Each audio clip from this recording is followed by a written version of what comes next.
Hey everybody, it's Jason Blaha with Ice Cream Fitness here, and today we're going to touch upon one of my side topics that I cover rarely more than once a week and sometimes only a couple times a month or less, but it got highlighted in the training world news this morning, so let's talk about that.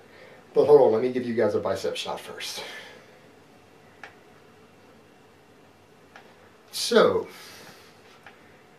the natural and drug-free physique competitor and fitness model Rob Riches tested positive for a drug test yesterday. So if you guys watched my video about fitness models, I'm going to make this video a response to it, so it should be down below, easy for you guys to find, and you guys can see what I've said about top-level fitness models in the past, which would include people like Rob Riches. So it makes sense that the majority of them, if not all of them, who are really making a good living in that industry are on a few different drugs. It's almost mandatory in the competitive environment they are in. So you've got that to consider when looking at this individual. But people will ask me as well, if this guy has been doing this for so long, how in the hell is he failing a drug test? He's got lots of practice at it. Well, as someone who has helped athletes with their drug tests, who have much harder drug tests than any bodybuilding or physique competitor will ever have to go through, because in all honesty, you have to fuck up really bad to fail one of those.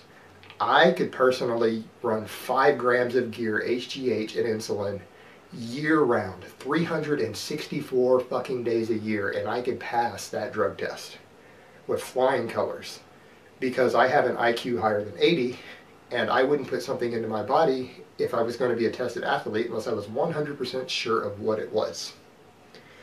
However, a lot of these guys are stupid, or they buy black market drugs that are made in underground labs instead of sticking to 100% human pharmaceutical grade drugs. Or they'll go with some company like Alpha Pharma that has marketed itself as pharmacy, but it's not really an actual pharmacy, it's just underground lab. And here's the problem you run into. And this is what happens. Most of these guys, and even guys like Rob Riches, they're not on just 1 or 2 drugs. They don't do that well in their sport or in their fitness modeling on 2 drugs. So prepping for that show, it would be reasonable, and anyone who's worked around this industry knows this, they're generally going to use 6, 7, 8, 9 different drugs in that prep. Now, if those drugs are mostly black market, out of that 8 you're taking, maybe 5 or 6 of them are actually what you think they are. And a couple of them may not be. Now, if they have similar clearance times for your system and for the metabolites that they leave for a drug test, then no biggie. But if 1 or 2 of those happens to be a drug to where the metabolites will show up in either blood or urine 1 day, 3 days, 7 days, 2 weeks, longer than the drug you thought it was, the very similar drug, then guess what? You're going to have some problems. In case in point, T-Bol is very, very good. We know T-Bol will clear almost always within 72 hours for a drug test. It's a very good hardening drug pre-contest, so you could technically run it up until 3 to 4 days before your show and come off of it, or even a week. And maybe even include some HGH with it and cut the HGH out the day before the show, and you'll come up clean on your drug test. No problem whatsoever. No chance you're going to fail. However, a lot of the T-Bol on the market is actually Winstrol. Winstrol takes about 3 weeks, 2 weeks at the best, but up to 3 weeks to clear for a drug test. So if you're taking T-Bol that's actually Winstrol that you bought on the black market because it's not a pharmaceutical grade compound, then you're going to fail your drug test for Winstrol, even though as far as you knew, you never took Winstrol. And that is usually what gets people. And it's the same with the growth hormone. A lot of the growth hormone, which you actually have to test somebody on the same day they injected their growth hormone in order to catch them for it.